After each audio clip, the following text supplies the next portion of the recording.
Hi, this is Senator Malcolm Roberts with my weekly roundup. I've just flown back from Canberra to Brisbane, and it's so nice to be in Queensland air again. There's a lot of fumes in Canberra, I can tell you that, and they come from humans. Let me just get my notes together. Here we go. So I'm going to give you a summary, and then we'll be open for questions. Get back to normal. I've been a bit rushed the last few weeks. The first is I'm going to play you a clip. Brendan Murphy, one of the top bureaucrats in the health system in Canberra. Have a watch of this. And then we'll call the to Health and Welfare Senator Calvin. I had a question around the vaccine mandates responses. Professor Murphy, I met a young girl in a small country town the other week. Her and her husband have lost their jobs as radiologists. Their company they work for, I'm happy to name, MyMed, still imposes a vaccine mandate. A small country town is denied the access to two radiologists, exacerbating severe workforce shortages, and of course this particular couple struggle to stay in their home. I take from your comments you'd think that mandates like IMED's are unreasonable at this stage. I think at this stage in the pandemic there's little justification for vaccine mandates. We have a highly vaccinated population. If people are foolish enough to choose not to be vaccinated, then I'm not sure that mandates are going to achieve much. I think in some healthcare settings early on, particularly when the risk of transmission was high, and the vaccines did in the early phase prevent transmission, I think they were proportionate. But personally, and I'm not speaking for the government, I'm speaking as a clinician, that I think that the proportionality of vaccine mandates is no longer justified. I appreciate that. No longer justified. It's never been justified.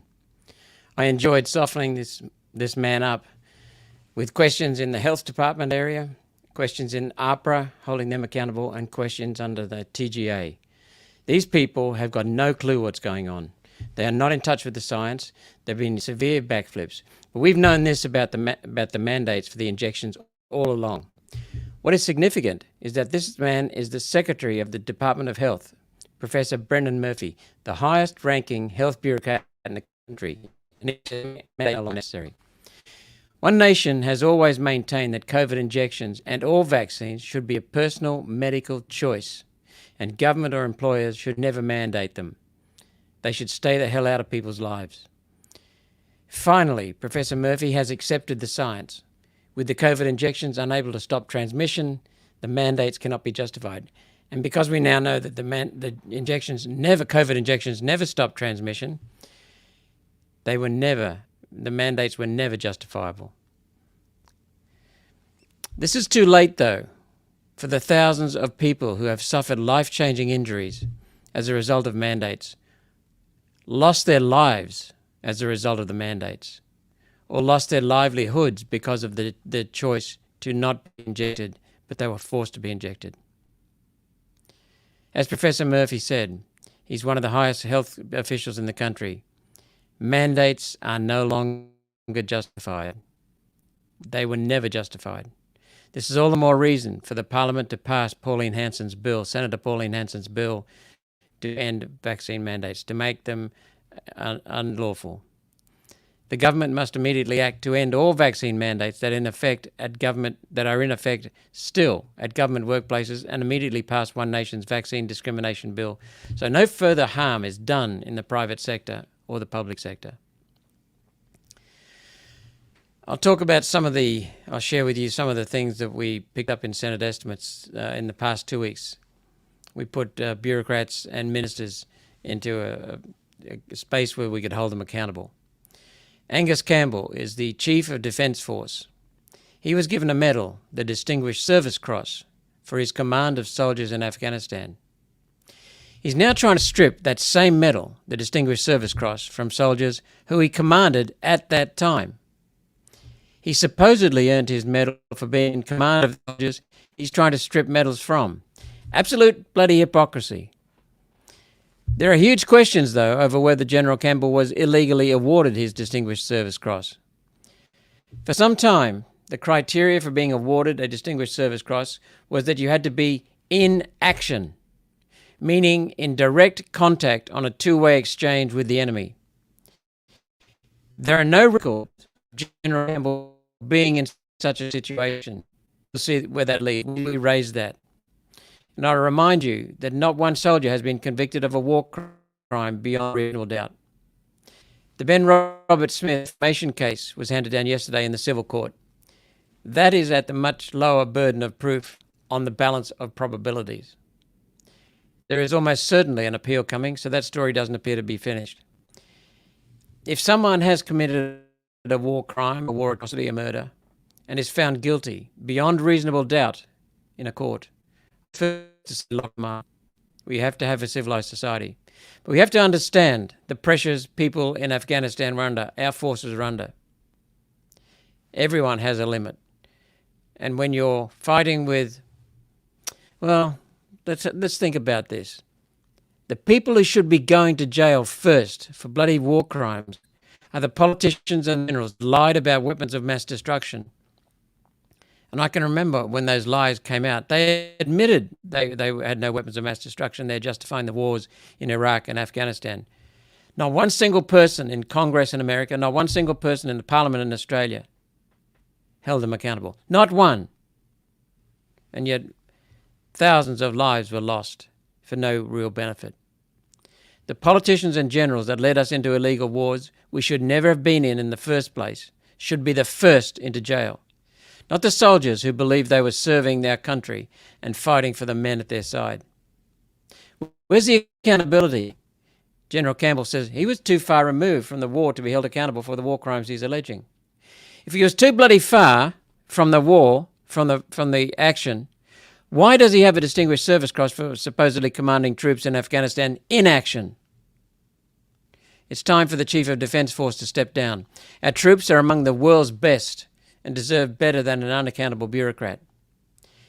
Generals in glass houses should not throw stones. Do the honourable thing, Chief of the Defence Forces, and step down. I asked him at the end of our exchange in Senate estimates whether his actions in accepting the Distinguished Service Cross and all the associated facts that we put out in front of him could be demoralising. Our defence forces have an ethos that's based on mateship. High standards, consistency, and strong leadership. Not leadership that comes from power of position, but leadership that comes from respect of ability. Some of our forces are telling me that wokeness is eating the heart of our military. And when I see what's going on in Canberra, in the Defence Forces, at Senate estimates, they're correct in my opinion. Our strategic advantage, our key strategic advantage in our military is our forces' ethos and spirit, that mateship. I'll tell you a little story. When I was working as a consultant, helping people improve their leadership, improve their business performance, both here and overseas, I actually started learning something about the Army, and I came across two people, and I sat down and learned lessons from them, because what I noticed was that the Australian Army was very, very solid at that time. That was 30 years ago, solid in the basics of leadership and good management. And they both told me that a key advantage to Australia's military, not seen anywhere else in the world, is mateship. And that's so important. I was told by one of them, in fact, he was the top of jungle warfare in Canberra. Prior to that, he'd been in Vietnam. He's the sort of person who the senior people in Vietnam would say, "Barry, come over here, mate. Got a job for you. We want to take you behind enemy lines, behind even the country border, and put you in another country. We want you to do a couple of things on your way back. Pick your mates, 6 of you, go away. We'll see you in 6 months." That's the kind of person this man was. And Barry said, the Australian troops are so strong in mateship that there's only one thing worse than jumping a log, hiding behind a log and jumping over the log and facing enemy machine guns. And that's running away from your mates. That's a hell of a strong strength. And it means that the Australian troops can have trust and faith in each other, confidence Standards are high. Consistency is high. We've got to keep that. That is our strategic advantage. And I've been asking questions about that in Senate estimates for the last 6 years. So that's something that we must protect. I was never in the armed forces, but I do know, having worked in underground coal mines and managed underground coal mines, a key part of managing well and leading well is being consistent as the leadership and doing what you tell other people to do and what you ask other people to do. That's why it's so important that the top person is consistent with our ethos and complies with the rules. Calvary. There's trouble in Pan Am, or as some still call it, Canberra. Canberra health bureaucrats have decided there's no place for religion in healthcare and are trying to take over the Calvary Hospital in the ACT, the Australian Capital Territory. Steal a whole hospital, and remove its established ethics. Legislation to seize the hospital from the Catholic Church has been presented to the Australian Capital Territory Parliament. Legislation developed over a long period of time, in secret. In fact, this is the second attempt Canberra health bureaucrats have made to seize the Calvary Hospital. Nothing irks the bureaucrats more than an organisation that refuses to buckle to their heathen agenda. The Australian Capital Territory has legislated abortion and euthanasia, and the Catholic Church insists on putting humanity around those rules, which has inflamed the autocrats in the ACT. It seems that nobody is going to get in the way of the health autocrats' agenda to murder babies and murder our elderly.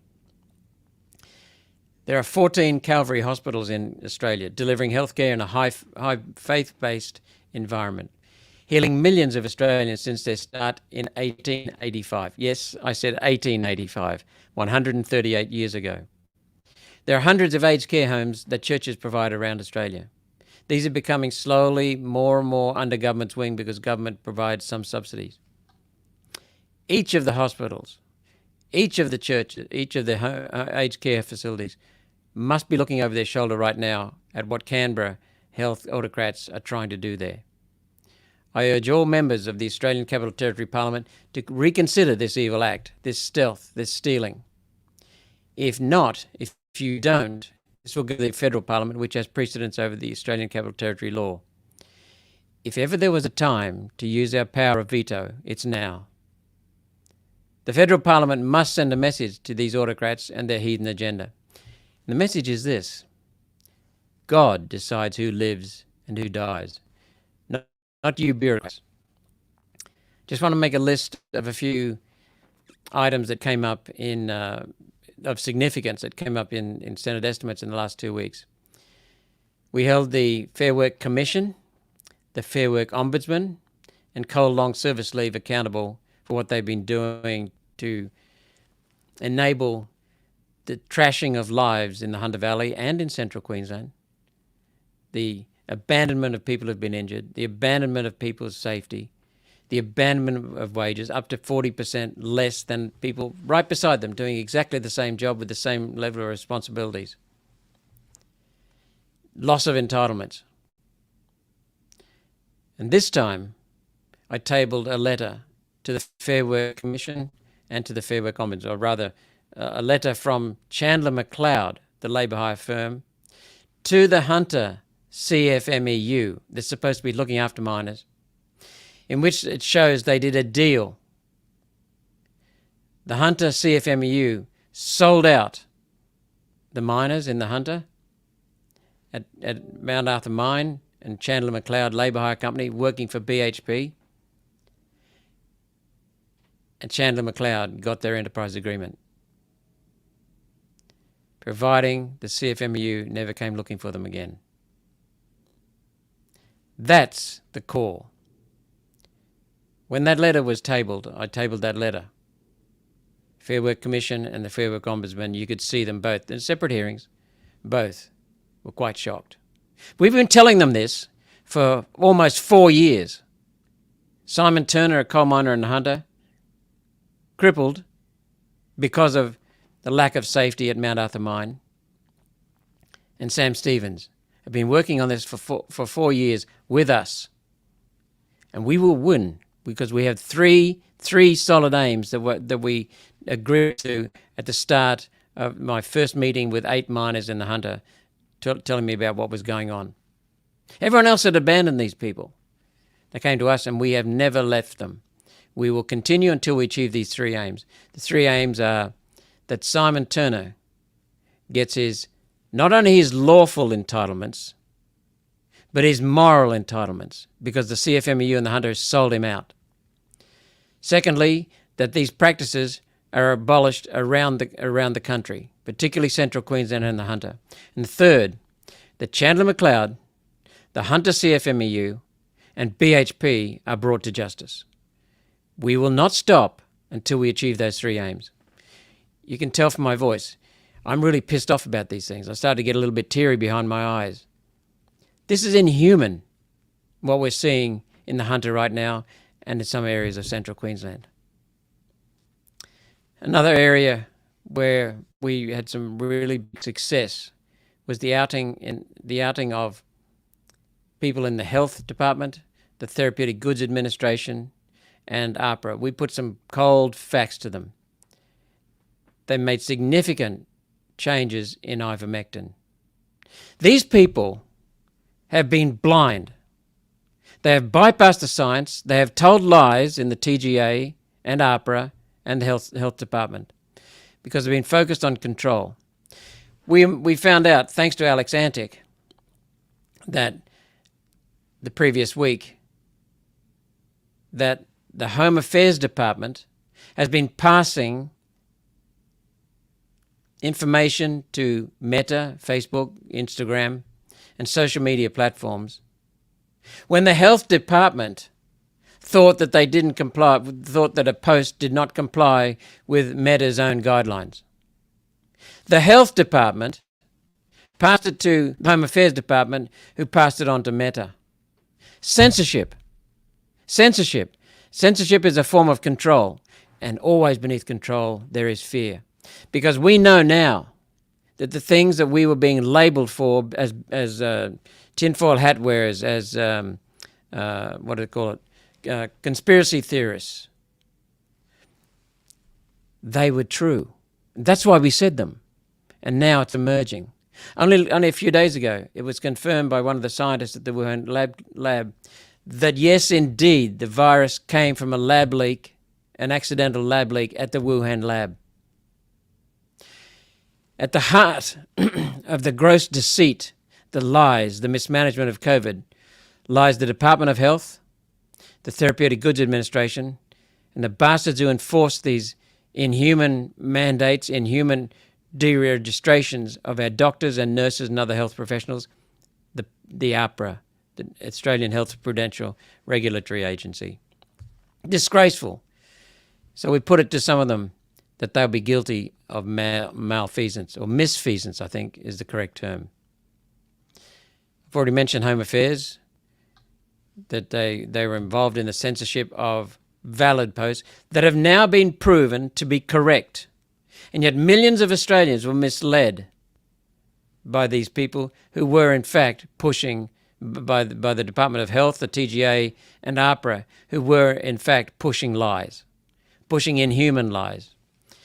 The previous week we saw the Civil Aviation Safety Authority come before us.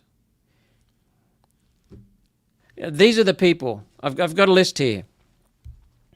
I mentioned this to the Therapeutic Goods Administration last night. Here are just some agencies and employers who relied upon the TGA, citing their advice for mandates and other inhuman practices. Civil Aviation Safety Authority, Fair Work Commission, Fair Work Ombudsman, the Department of Employment and Workplace Relations, Home Affairs, the Agriculture, Fisheries and Forestry Department, and outside, and many others in the Federal Parliament. And outside the Federal Parliament, New South Wales Council for Civil Liberties, state and federal health ministers, chief medical officers and chief health officers, the Prime Minister Morrison, who drove the vaccine mandates while saying there weren't any mandates in the country. He drove them. It could not have happened without him. The National Cabinet, a bogus cabinet, but given that name of National Cabinet, the state premiers. And as a result, millions of people were gutted.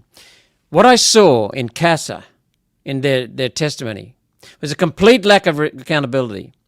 Willful blindness, that they don't want to look. They resent being forced to look. And again, I think they'll be up for misfeasance. I wonder how they would go when someone brings a charge of misfeasance against them. There is one thing to tell a lie. There is another thing to tell a lie in ignorance, perpetuate a lie. But there's another thing to not even want to look. And they're telling us we haven't had a crash yet, so there's no problem with pilots who've been injected. They just don't want to look. How do you deal with people like that? Being in Canberra is like running through syrup, running through treacle, running through molasses. But we're going to continue.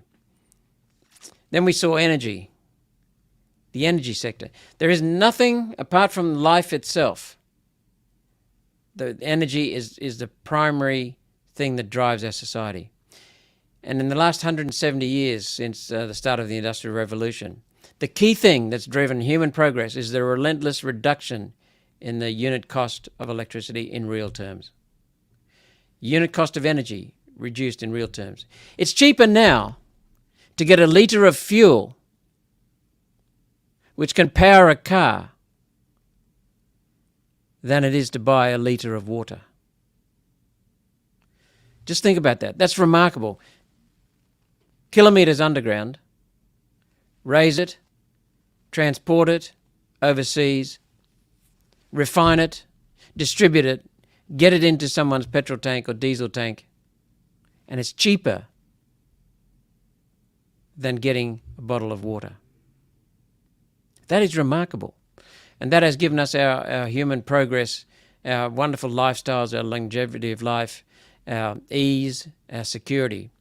Until about 1996, when John Howard introduced the national electricity market and reversed the decreasing prices and caused an increase. We have gone from having the cheapest electricity in the world to having amongst the most expensive. And what we found at Senate estimates was that not only does coal have to, which is by far the cheapest form of electricity apart from hydro, cheaper than nuclear, coal not only has to compete with solar and wind that are subsidized and raise the price of electricity, they have to pay fines if they don't comply with bullshit regulations. Huge costs involved. The grid is now now favouring in its regulations. It's not a national electricity market, it's a national electricity racket that is destroying our grid. Reliability, price, security, stability. And coal is paying the price for that. Look, one of the unwritten laws, that's why we're opposed to the destruction of our electricity sector. It is primary for competitiveness. The number one thing for competitiveness is the price of energy. Energy prices determine your competitiveness. We had the best in the world. We've now got amongst the highest in the world, all because of solar and wind subsidies and fines and mismanagement around the national electricity market. You know, it's a kind of an unwritten law in Australia that we don't mention the teams who stand behind us. But I want to say just a huge thank you to my team in our Senate office who prepared so many of the questions in Senate estimates. I can't do all that. And some of our team are exceptional at what they do. So thank you so much. You know who you are. I also want to thank Alex Antic, because in Senate estimates we have questions. We have to honor the time for our questions. So I said to Alex, he came and sat next to me in Senate estimates. I said, "Hey mate, if I get shut down with my questions for APRA, will you continue reading them?" So we made a copy for Alex, and Alex continued reading them. I think he enjoyed it. And then we came back. I had a second chop, and we were able to finish all the questions for APRA, which was really putting accountability on them. I also want to thank the organisers for the Rocky Crime Forum last week. Tyron O'Brien did a wonderful job. People from One Nation head office did a wonderful job. And I really, really want to appreciate the people from Rocky who came along, because they know there's no quick fix to youth crime. It involves families. It involves societal structures. It involves taxation. It involves so many things. When I say taxation, I mean fixing the taxation system so people have something to live for rather than wasting their money to the government. We need a complete structural fix of our society, to rebuild our society, rebuild our communities, rebuild families, and restore the fabric of Australian life that's been destroyed by wokeness and socialist Marxists for the last 30, 40 years. In fact, since the UN was formed in 1944, 78 years, 79 years, the World Economic Forum joined them in 1970s, and then they formed an alliance in 2018. They're destroying our society. What we see with youths who've gone off the rails is a search for meaning, that they cannot find meaning in their life. That doesn't mean we treat them with ease, but I'm talking about getting back to the basics. And I want to thank and celebrate the people in Rockhampton who said that is what's needed. We need some immediate action and increased accountability from the police, but we need restoration of our society.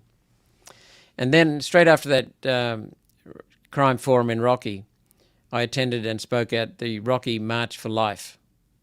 And it was a very big crowd. I was there again with Matt Canavan, and Matt said that it was a very big crowd for Rockhampton. We were on the quayside when we started, and then we marched through the streets of Rockhampton. And the energy in the group was just marvellous. They were the answer to Rocky's youth crime. They were the basics of family, the basics of respect for life.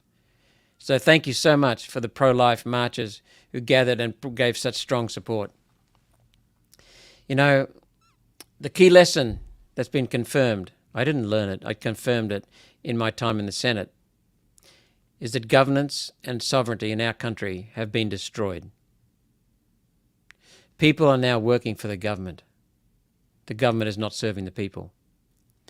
We need to restore our country so Australians can abound and flourish. A century ago, when our country was born as one nation, we focused on the basics.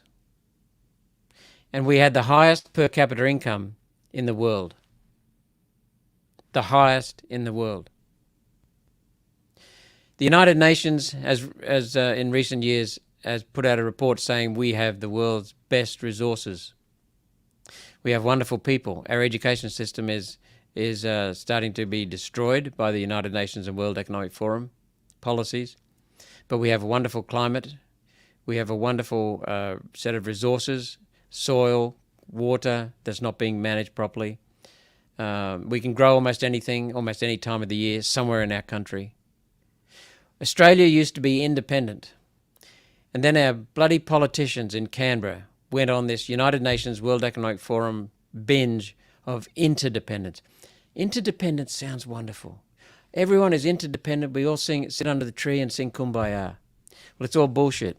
Because if you think about it, interdependence means that I depend for some things on you, and you depend for some things on me. That makes us interdependent. That's fine and essential at a community level, but not at an international level.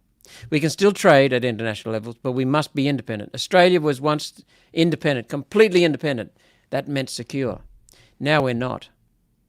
The previous government, the previous government recognised that there are only 21 days of fuel supply in our country. We have an international commitment to making sure we have 90 days. So the previous government bought fuel and stored it in America. How the hell does that make us secure in a war when someone's put a blockade around our country? I mean, this is the kind of crap that Australians are putting up with and not doing anything about. We need to get back to basics, become independent again. We have the world's best people. We need to become independent. We have the world's best resources, the best climate. The result, when we are independent again, is that we will have our own sovereignty, we'll be able to govern properly, and we will regain the title of the country with the world's highest income per person. Strong families, strong communities, and happy people. So I'm happy, speaking of happiness, to take on some questions.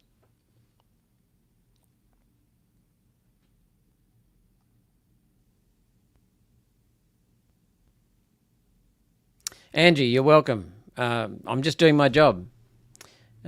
Telling the truth and getting the truth out there is just the politician's job. So it's remarkable that I get so many people walking up and thanking me for just doing my job, and that tells me something very sad about so many politicians in Canberra, that they're not doing their job. But I do appreciate the thanks. I know it didn't get Marcus, thank you. I know it didn't get passed in Parliament, but is there anything else being done about the excess deaths? You might want to ask ARPA about that. You might want to ask the Health Department about that and the TGA about that, because I gave them a fair lap around the kitchen on that one.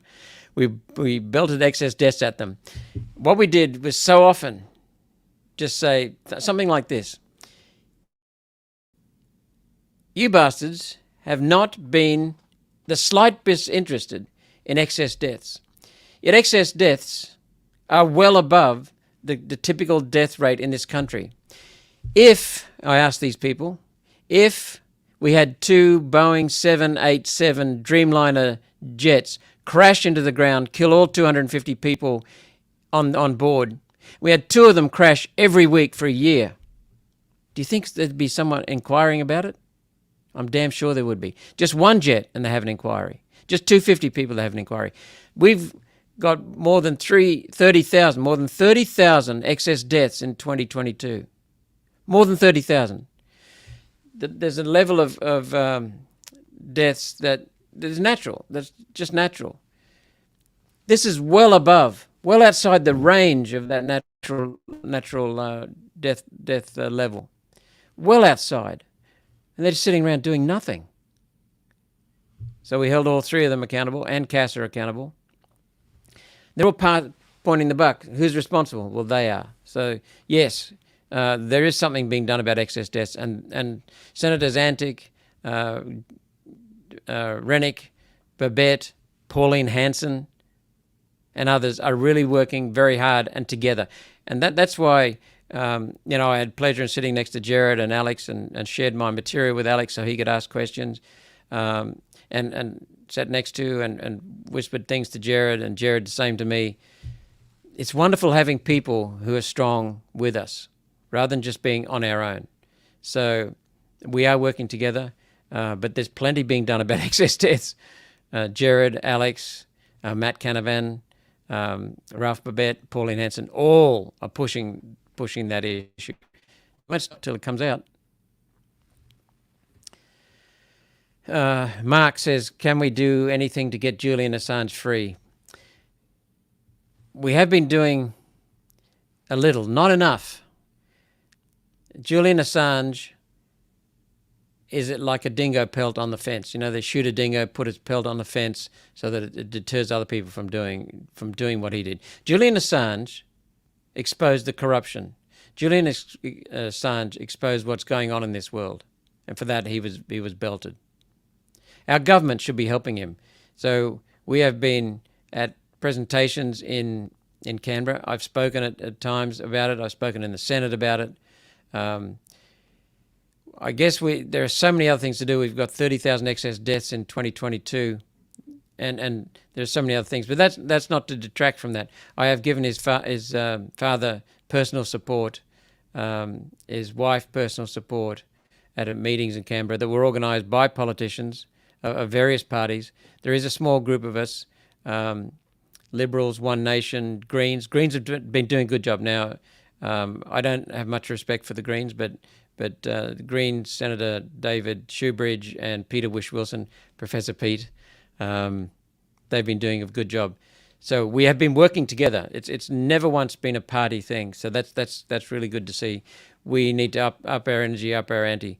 I was going to leave Senate estimates to go to Sydney for a protest during the week, but that was if Biden had come down to Australia and protest in favour of releasing Julian Assange.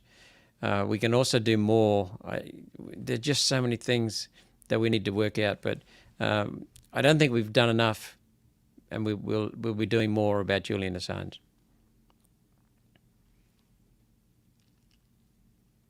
Paul I just want to let you know that I appreciate this kind of post-weekly transparency. Well, you're welcome, mate. It's my report to you guys. You're my constituents. I'm responsible to you. I serve you. So I'm glad someone's watching. It's nice to know. And PJS says, hi Malcolm, what's your view on the voice? Vote no. Absolutely, categorically vote no.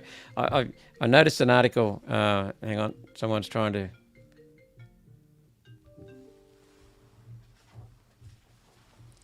I don't usually follow Paul Kelly much in The Australian. His writing's a bit too woke for me and a bit too globalist.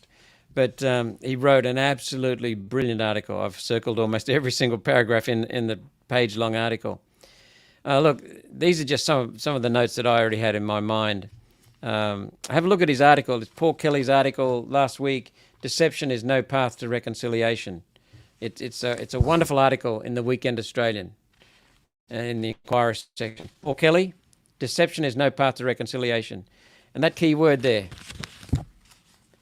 deception, tells you all you need to know about the voice. It is based on deceit. It has a hidden agenda. That's the first thing. So that's one reason to vote no. The second reason is that it'll hurt the Aboriginal people in this country. They have been hurt by the bureaucracy in the churches, the bureaucracy in the government who have been trying to do what they think the Aboriginals want. The Aboriginals don't want what they've been peddling for 100 years. The Aboriginal industry, though, has built up out of that sense of need from the government and the churches. We've now got an Aboriginal bureaucracy. Look, they're black and white. They're black and white. Consultants, bureaucrats, activists, lawyers, politicians, feeding off this. There's a wonderful council, many wonderful councillors in Torres Strait Islands and in Cape York. And I can still remember asking every community what they thought on Cape York. I've been to every community on Cape York several times. Now, I asked them what they thought of closing the gap. Huh? What's that? Closing the gap? And I said to this Torres Strait Islander councillor, he said, mate, the gap is there. While ever there is a close the gap strategy, campaign, we will always have a gap. Because the bastards at the middle levels of the Aboriginal industry feeding off that. The consultants, the lawyers, the bureaucrats, the activists, they're feeding off that. We spend $35 billion a year on Aboriginals, supposedly. Go to the communities, there's not much spent there. It's all stolen in the middle. So the Aboriginal industry, what happened was that ATSIC was formed, the Aboriginal and Torres Strait Islanders Commission, and it was rife with corruption. And eventually it was abolished. But it was a piece of legislation. Legislation can be removed. When it's put in the Constitution, it's very, very difficult to remove. So that's the first thing. This is not of benefit. The voice will not benefit Aboriginals. It will distract from the real issues. The voice is about the Aboriginal industry, giving them entrenched power. The third thing is it will make the Constitution, it'll put parts of the Constitution in the hands of the Parliament to prescribe how it'll actually work. Australia is the only country in the world in which the people voted for the Constitution. The only country. We have a people's constitution. It's not a monarchy. It's a constitutional monarchy. And the difference is this. A monarchy, the king or queen rules over the people. In a constitutional monarchy, the monarchs serve the Constitution. They serve the people. There's only one group of people who can change that Constitution. That's we the people. And so it is our Constitution. And we have, in effect, and I've consulted lawyers on this, constitutional law experts on this, we are in effect a republic already. But we're better than a presidential a republic where the president is elected because we have an independent rather than a politician as the head of state. So there's very little the king or queen can do. They, in fact, serve the Constitution. They serve the country. They have what is known in the Constitution as reserve powers. They're not direct powers. So we have a wonderful system. That's a people's constitution. And these bastards in Canberra want to change it to a politician's constitution. No way. No way. Number 4.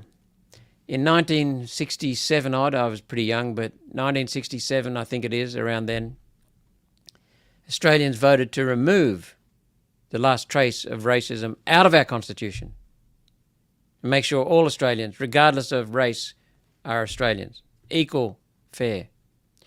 Now, Anthony Albanese, Linda Burney, Dreyfus, they want to bring back racism and install it in the Constitution. They want to make our Constitution a racist document and give preference to one race. That's racism. I don't want to be anything to do with that. The fifth thing from my list is that this is a way for the globalists to get into the sovereignty of our country and get into collecting the land of our country and controlling the land and taking it off us. Many other things they'll take out of our control. And if you don't believe me, think about this. Native Title Act. All of us whites, back when Paul Keating brought in native title, thought, oh, well, we've solved our guilt and the Aboriginal will get their land back. Well, that was bullshit. Because when you go to the Aboriginal communities, they will say they cannot get land. It's some of the land council, not all of them. Some of the land councils in the middle that control the land, control the resources, control the water.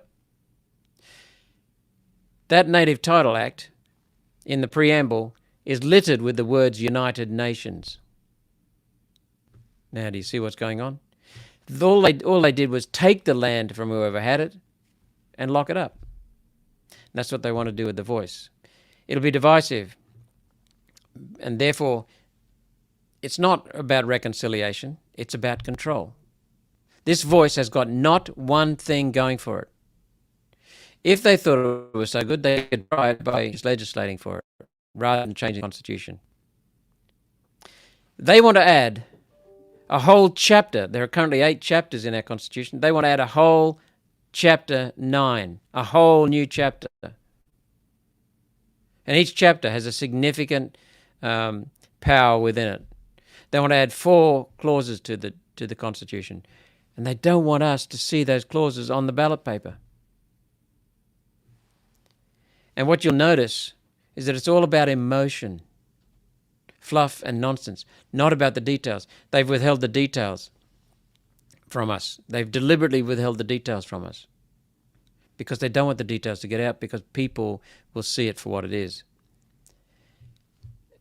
The 8th point is that we don't know how expensive this is going to be. It'll be hellishly expensive because we'll have to have 24 Aboriginal and Torres Strait Islander local voices. We'll have the Torres Strait Islanders are not the same as the Aboriginals. They don't see eye to eye straight away. They're so different, and that's allowed to be different. But there will be no way they'll be able to unify all the groups around the country. And this group will then be dominated politically and dominant politically. It will be intrusive into every single aspect of our political system, every single aspect of the executive government, every single aspect of the parliament. You won't be able to move without finding out what the voice thinks about it. And the whole thing is based on a deception. I watched Nampa Jimpa Price, Senator Nampa Jimpa Price, most people know her as Jacinta, questioning Senator Malandiri McCarthy, both Aboriginals, both from the Territory, Northern Territory. And Senator Nampa Jimpa Price, I'll always remember this, was saying was holding the acting minister, Malandiri McCarthy, accountable for the source of the voice. And Nampa Jimpa Price was saying, well, what's the basis of the voice for representing the Aboriginal people? And Nampa Jimpa Price said, I sent to Central Australia. My family was not represented. Who? Well, they just represent people. Who? Malandiri McCarthy fell silent. There's no basis for the Uluru Statement from the Heart. No basis whatsoever. It was copied, we believe, from a statement in Zaire, Africa, and hijacked and put in as the Uluru Statement from the Heart, massaged with a few Australian words. And in the end, Malandiri McCarthy just said the basis is hope. Hope. What the hell can you build on hope? You have to build something. You need hope, but you can only build on something concrete. So the whole thing is a sham. The whole thing is a fraud, and it'll be highly damaging to our country. You weren't expecting that long an answer, were you, PJS? But it's very, very important. look, it's time to go. Again, thank you very much for listening in. We've been on now 45 minutes, so I've got a few things to do. I'll be on Sky News tonight with Aaron Boland, and see you again. Well, you'll see me again next week. Thank you so much. Have a great weekend and enjoy the next week.